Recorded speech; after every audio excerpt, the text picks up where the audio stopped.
अंदर लई जावी है ना हां मोठी नंबर દરેક ને યાદ રાખજો 1 થી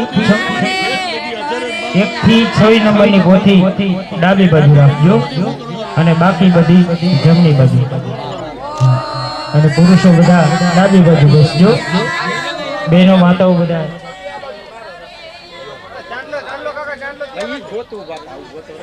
1 થી 26 નંબર સુધીની પોથી ડાબી બાજુ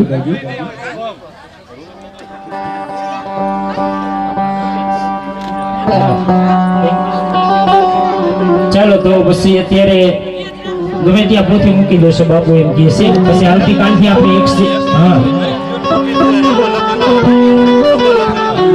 હવનું બાજોર પોથી ને હવની પોથી મૂકી દીધો બધા એને બાજોર ડાગર પોથીની પૂજા કરતા માતાઓ બધા આ બાજુ બેસે માતાઓ હાનિકોર આવતા રહીએ માતાઓ બધા હાનિકોર આવતા રહીએ માતાઓ બધા હાનિકોર આવતા રહીએ બેને નજર આપી દેજો બેન બધા આવતા રહ્યો અંદર ચપ્પલ બાઈને કાઢીને બધા અંદર આવીને સૌની જગ્યાએ બેસવા માંડો નીચે ન બેસી શકે તો પાછળ સોફા ને ખુરચી બેસી છે જેમ મજા આવે એમ બેસી જાઓ પોથી ખોલી નાખવાની છે પોથી ખોલીને અંદરથી પોથી માથે મૂકી દો પોથી હવની ખોલી નાખે અને પછી માથે મૂકી દો ભાગ્યમાં હોય તો કોઈ પોથી એમને નોરીએ એ જગ્યાએ બીજા વહી જજો અને પોથીની પૂજા કરજો ખાલી પોથીની જગ્યાએ બીજા બેયની પોથીની પૂજા કરજો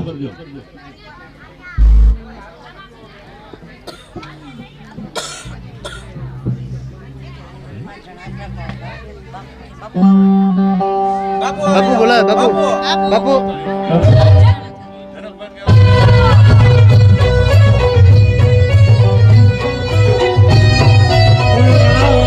चंद्र भगवान की जय सीताराम बापू ने जय भजनदास बापा ने हनुमान जी महाराज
દ્વારિકાધીશ સકી જય સીતારામ બાપુ જય શ્રી મહાકાળી માં જય ભુવનેશ્વરી માં જય ભાવડી માં જય મેલડી માં જય નમઃ પાર્વતી પતિ હર હર મહાદેવ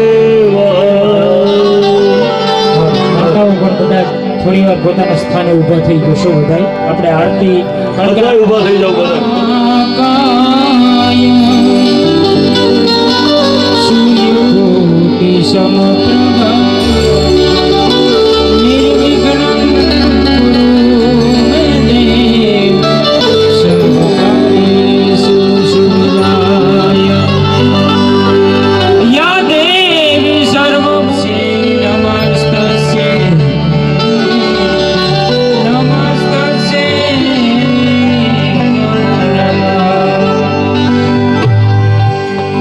આરતી કરું જગદંબા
सर्वार्थ साधिके शरण्ये त्र्यंबके गौरी बोल भुवनेश्वरी मम ચારે દિશે આરતી દઈ દો અને આરતી એક જગ્યાએ મૂકજો. सीताराम बापू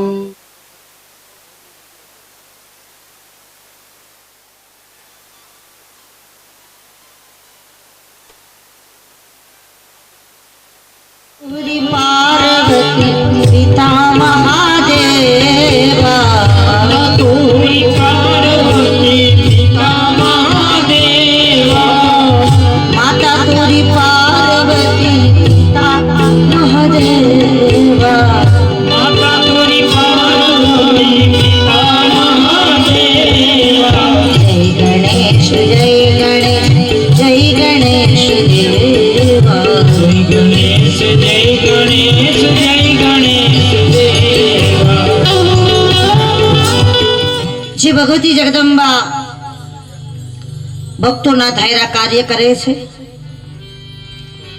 અજ્ઞાનીમાં અજ્ઞાની પણ જ્ઞાનની પ્રાપ્તિ કરાવતી હોય છે લેખમાં મેખ લગાડવાની જે ભગવતીની શક્તિ છે એ ભગવતીની અસીમ કૃપાથી પરમ પવિત્ર એવી આ કાગદડી ગામની ભૂમિ ઉપર દેવી ભાગવત કથાનું 52 પોથી દેવી ભાગવત કથા નવચંડી યજ્ઞ અને આવું ભવ્યાતિ ભવ્ય જ્યારે આયોજન કરવામાં આવેલું હોય ત્યારે સૌપ્રથમ તો કાગદડી ગામની ભૂમિને મારા વંદન છે. આ ગામમાં આવેલા બધા દેવી દેવતાઓને વંદન. અને गुरु मिला तो सब कुछ मिला और न मिले आप कोई सुतदारा और लक्ष्मी वो तो पापी के घर भी होय एवा समर्थ गुरुनी कृपा उतरी અને આવો ભગીરથ કાર્યનો અવસર કાગદડી ગામના આંગણે આવેલો છે ત્યારે એકવાર જોરદાર તાલી સીતારામ બાપુ અને ભૂપત બાપુ માટે થઈ દેવા.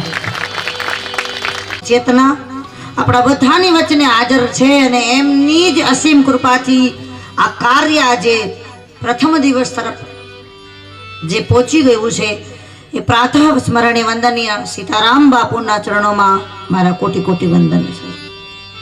એમના કૃપા પાત્ર શિષ્ય સાયા તું બડો ધણી તુझसे बड़ा नहीं कोई जिनके सर पे तेरो हाथ रहे वो तुझसे भी बड़ो होय એવા આપણા સૌના વંદનીય ભૂપત બાપુ પૂજ્ય બા જોરદાર તાલીઓથી બધાને વધાવી લઈએ આપણે. બાપુના ચરણોમાં વંદન. પૂજ્ય સીતારામ બાપુની આ 12મી પુણ્યતિથિ છે. એકવાર જોરદાર તાલી પૂજ્ય બાપુ માટે થઈ જાય. આપણે ત્યાં કહેવાય છે ને કે 12 વર્ષે ભજનનું ફળ પાકે છે. તમે એક આસન ઉપર બેસીને જો 12 વર્ષ લગી જો ભજન કરો તો તમને સિદ્ધિ ગોતવા ન જવી પડે, સિદ્ધિ આપણને ગોતી લે છે. અને એવી આ 12 વર્ષની સિદ્ધિની એમાંય જે જગ્યામાં બાપુનું જે બાપુને અતિશય પ્રિય હોય એવું આ કાગદડી ગામ અને અહીંયા જ 12મી આ પુણ્યતિથિ હોય માટે એકવાર જોરદાર તાલી પૂજ્ય ભૂપત બાપુ માટે જે આ આપણું આયોજન નથી, આ એનું કરાવેલું આયોજન છે કે મારી 12મી પુણ્યતિથિનો ઉત્સવ અહીંયા થાય. એવા સીતારામ બાપુ અને આપણા સૌના હૃદયમાં જેનું સ્થાન છે. હજી 1 વર્ષ જેને શરીર છોડ્યું હોય અને હિંચકા ઉપર જે બેઠા હોય ને એક જ એનો જાપ હોય સીતારામ સીતારામ, એવા આપણા આ તકે આપણા બાને પણ આપણે યાદ કરવા પડે. પૂજ્ય બા અને બાપુ બેયની તિથિ આ મહિનામાં આવે છે માટે જોરદાર તાલી પૂજ્ય બા અને બાપુ માટે. जन्म जे संत ने आपे जनेता एज कहवाए अगर सुरु अगर दाता गुणो जे ना सकले गाए. ए माता ना चरणों में मारा कोटि कोटि वंदन छे. अने एमनो परिवार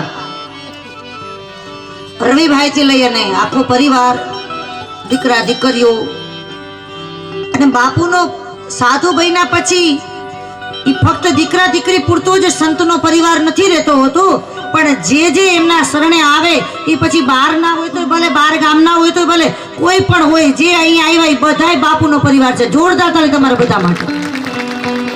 तमे बधाय बापूनो परिवार छो. संसारी ने तो कदाच 1 2 3 4 दीकरा दीकरी होय पण अमने साधु ने तो आखी दुनिया अमारो परिवार होय छे. तमे बधा अमारो परिवार छो. એટલે માતાઓ બહેનો ભાઈઓ વડીલો બાપુના બધા સેવકોને મારા જય સિયારામ છે. અને જેની હાજરી અત્યારે અહીંયા થઈ છે એ ભગવતી દેવી ભાગવત. તમે ચોટીલા જાઓ, આશાપુરા જાઓ, બાવાના ગઢ જાઓ, માટેલમાં જાઓ, કુટ ભવાની જાઓ, આરાસુર જાઓ, માટેલ જાઓ, 52 શક્તિપીઠના દર્શન કરો અને ઈ ફળની પ્રાપ્તિ થાય. ઈ તમામ ફળ માત્ર ને માત્ર દેવી ભાગવત કથાની પોથીના દર્શનથી થઈ જતું હોય છે. એટલે ચોટીલા ગણો તો ચોટીલા છે, પાવાગઢ ગણો તો પાવાગઢ, માટેલ ગણો તો માટેલ. આ દેવી ભાગવત એટલે તમામ શક્તિઓને અહીંયા આવવું પડે. માટે જોરદાર તાલી આ 52 પોથીઓ માટે અને એના યજમાનને માટે. કાકડી ગામ ભાગ્યશાળી છે બાપ. કયા 99 દી મારી ભગવતી આવ્યા છે બાપ. બધા દેવીઓ જે દેવી ભાગવત આવે ને અહીંયા 1 2 નહીં પણ 9,64 જોગણીઓ, 52 વીર, 10 મહાવિદ્યા, ઈ કાળ ભેરવ, બટુ ભેરવ, ખેતલિયા દાદા અને આ જગદંબાને 9 લાખ લોબડિયારી મારી ભેડિયાવાળી આવી. જ્યાં જ્યાં દેવી ભાગવત કથા હોય ત્યાં આટલી શક્તિઓને હાજર થવું પડતું હોય છે. માટે જોરદાર તાલી આ કાગદડી ગામને બોલી રાગમાં મારી જગદંબા અહીંયા આવી ગયા છે બાપ. બધા વીરો આવી ગયા છે બાપ. આ પોથી મુકાય ને ત્યાંથી આ ચામડાની આંખોથી જોશો તો તમને કોઈ બુક લાગશે, કોઈ પેટી લાગશે, પણ અંદરની આંખો ખોલી નાખો તો તમે જે રૂપમાં જોશો ને એ મારી ભગવતી છે. પછી મોગલ કહેતોય ભલે, મહાકાળી કહેતોય ભલે, માં ચામુંડા કહેતોય ભલે, આ દેવી ભાગવત એટલે શક્તિ સ્વરૂપા છે. શક્તિ સ્વરૂપા દેવી ભાગવતને મારા તમારા કોટી કોટી વંદન છે. અને એ ભગવતીને વંદન કરી મારા જેવા એક કાચના મોતીને આ વ્યાસપીઠની પ્રાપ્તિ થઈ છે. પહેલી કથા 2000ની સાલમાં વાંચવાની શરૂઆત કરી છે. 9 કે 10 વર્ષની ઉંમરે વ્યાસપીઠની પ્રાપ્તિ થઈ ભગવતીની કૃપાથી. અને મારા ગુરુ મહારાજ લગભગ તમે પરિચિત છો. બાવેશ્વરી માતાજી, રામધન આશ્રમ, ઉમિયા માતાજી મંદિર મોરબી, અમારા પૂર્વાશ્રમના દાદા ગુરુ વાલગીરી બાપુ. અને ભગવતીની કૃપાથી આ વ્યાસપીઠની પ્રાપ્તિ થઈ. અને હજી પરમ દિવસે મેઘપર ઝાલા ગામમાં 293મી કથા પૂરી કરી. અહીંયા 294મી કથા ચાલુ થાય. જોરદાર તાલી મારા ગુરુ મહારાજ માટે. કાગદડી ગામમાં 294મી કથા ચાલુ થાય છે. અને આમ જોવા જાવ તો કાગદડી ગામમાં બીજી વખત આવી છો. જોરદાર તાલી આ કાગદડી ગામમાં. કાગદડી ગામમાં બીજી વખત. અને આમ જોવા જાવ તો 294મી કથા છે. એટલે મારું આખું જીવન જો હોય સમર્પિત તો એ ભગવતીના ચરણે સમર્પિત છે. કાગદડી ગામમાં પહેલી વાર જ્યારે કથા કરી ત્યારે એક દીકરી તરીકે કથા કરી હતી બાપ. પણ આ બીજી વખત જ્યારે કથા કરવા માટે આવી જાઉં ત્યારે જે જાણતા હશે ને ખ્યાલ હશે કે આજથી પોણા 2 વર્ષ પહેલા સૌરાષ્ટ્રભરના સંતો મહંતોની હાજરીમાં પૂજ્ય બાપુની પણ ઉપસ્થિતિ અને આ દીકરીને ભેખ આપવામાં આવેલો છે. એટલે તમારી વચ્ચે સાધુ બનીને આવી છો બાપ. એટલે સાધુ બનીને આવેલી છો બાપ. એક તમારી દીકરી તો છો જ, પણ હારે હારે ભેખ પહેરીને પણ આવેલા છે. ગુરુ મહારાજ કરી દે બાપ. જાતા હોય આમને લઈ જાય, આમ ગુરુની કૃપા કરી નાખે. એટલે એની કૃપાથી અહીંયા આપની સામે એક દીકરી તરીકે, એક નાની બેન તરીકે, એક સાધુ તરીકે કથા કહેવા માટે આવી છું. ત્યારે સીતારામ બાપુ, ભૂપત બાપુ, ટંકારાથી અમારે પૂજ્ય બાપુ આવેલા છે. જોરદાર તાલી પૂજ્ય બાપુ માટે. અમારે પૂજ્ય મહારાજ શ્રી જે સંતો બ્રાહ્મણો બેઠા હોય અહીંયા એ સર્વના ચરણોમાં વંદન કરી અને આપ સૌ મારી માતાઓ, બહેનો, મારા ભાઈઓ, વડીલો, તમને બધાને આ દીકરીના, આ સાધુના જય સિયારામ. ભાવ બોલે કઈ રીતે દેવી ભાગવત કહેવામાં અઘરું છે, સમજવામાં અઘરું છે, સમજાવવામાં અઘરું છે. આ ત્રણેય રીતે અઘરું છે. પણ માની કૃપાથી, જગદંબાની કૃપા, ગુરુદેવની કૃપા, સંતોના આશીર્વાદથી આ મને વાણી મળી હોય તો એ માની કૃપાથી જ વાણી મળી છે. અને મારો અતિશય પ્રિય વિષય એટલે દેવી ભાગવત વિષય છે. એટલે મારે તમને એવી દેવી ભાગવત કેવી છે, સીધી સાદી સરળ અને 9 દીની અંદર તમારી કુળદેવી તમારા હૃદયમાં બેસી જાય એવી કથા મારે કેવી છે. તમે જેને માનતા હોય ને તમારા હૃદયમાં આવી જશે એવી એવી સહેલી કથા કેવી છે, સીધી સાદી સરળ, તમને જરાય આઘરી ન પડે. રોટલી કેમ આપણને એકદમ ભાવે, રોટલી રોજ ભાવે, પણ મિષ્ટાન રોજ ભાવે ખરું? લગ્નમાં રોજ જતા હોય, રોજ લગ્નમાં જાય, 2 મહિના લગ્નમાં જાય, દશા શું થાય? પછી આપણે કહીએ કે હવે રોટલા કરો. એટલે મારે તમને એવી કથા કેવી છે તમને સીધી ઉતરી જાય, અને એવી ઉતરી જાય કે તમારો માયલો જાગી જાય અને તમારા મન મંદિરમાં ભગવતીનું સ્થાપન, મારી ભગવતી પધારી જાય. બાપ આવી કથા મારે કેવી છે, પણ શરત એક જ છે કે પૂરેપૂરી સાંભળજો. આરતી હતી સાંભળશો તો મેળ નહીં પડે. એટલે 9 દી પૂરેપૂરી.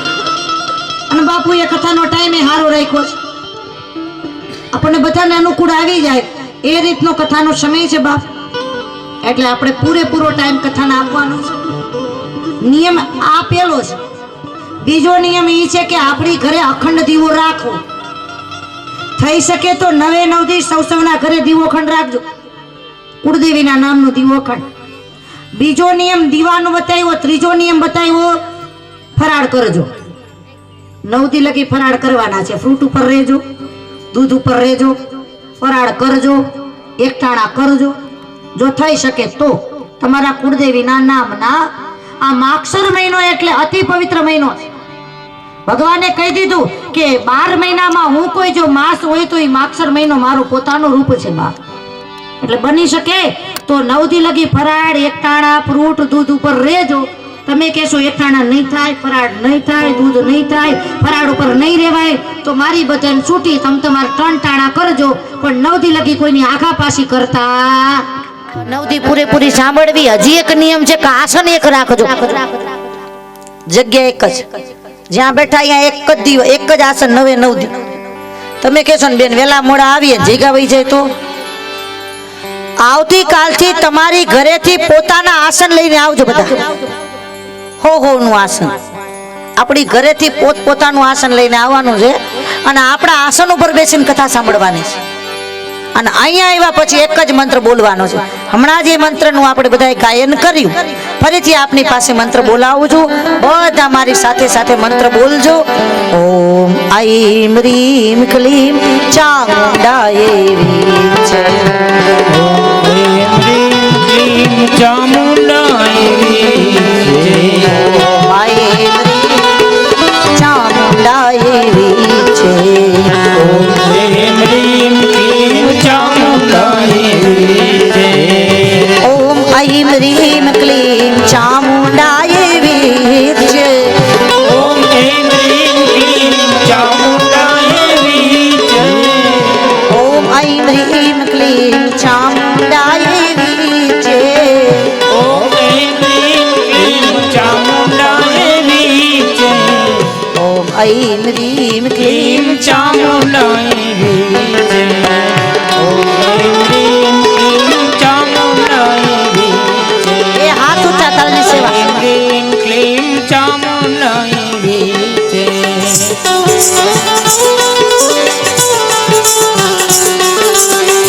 ઓમ રીમ ક્લીમ ચામુંડાય વીચે.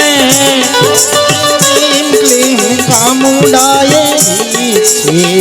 ઓમ રીમ ક્લીમ ચામુંડાય વીચે.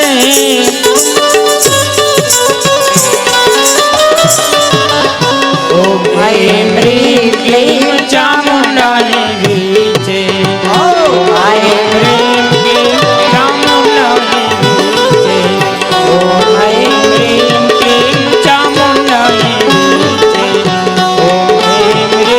ક્લીમ ચામુંડાય વીચે.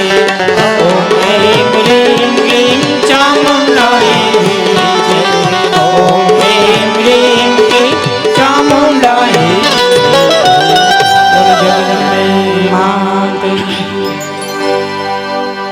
માતાઓ બેનો ભાઈ વડીલો,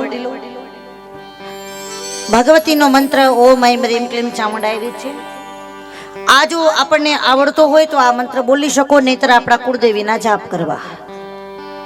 અહીંયા બેઠા પછી બિલકુલ શાંતિ, કોઈ જાતનો અવર જવર નહીં, કોઈ જાતની ચર્ચા નહીં. કારણ કે તમારા વાતો કરવાથી જો બાજુવાળાનું ધ્યાન ભંગ થાય તો એ દોષના અધિકારી આપણે બની જાય. માટે બની શકે તો અહીંયા બેઠા પછી શાંતિ બિલકુલ. અને ત્યારબાદ ઘણા લોકોને આપણે કહેતા હોય છે હાલો કથામાં, હાલો કથામાં. આ 294મી કથા ચાલે, દોઢ મહિને ઘરે જઈએ છીએ, સતત યાત્રાઓ ચાલુ હોય છે. એક દિવસ પણ હાજરી હોતી નથી મોરબી, સતત કથાઓ યાત્રા કરીએ છીએ. એટલે ઘણા લોકોને કહું છું હાલો કથામાં, હાલો કથામાં. એટલે ઘણા કહેતા હોય બેન અમે ઘણી કથાઓ સાંભળી નાખી છે. ઘણા આપણને રોકડું જ કે ઘણી કથાઓ સાંભળી નાખી છે.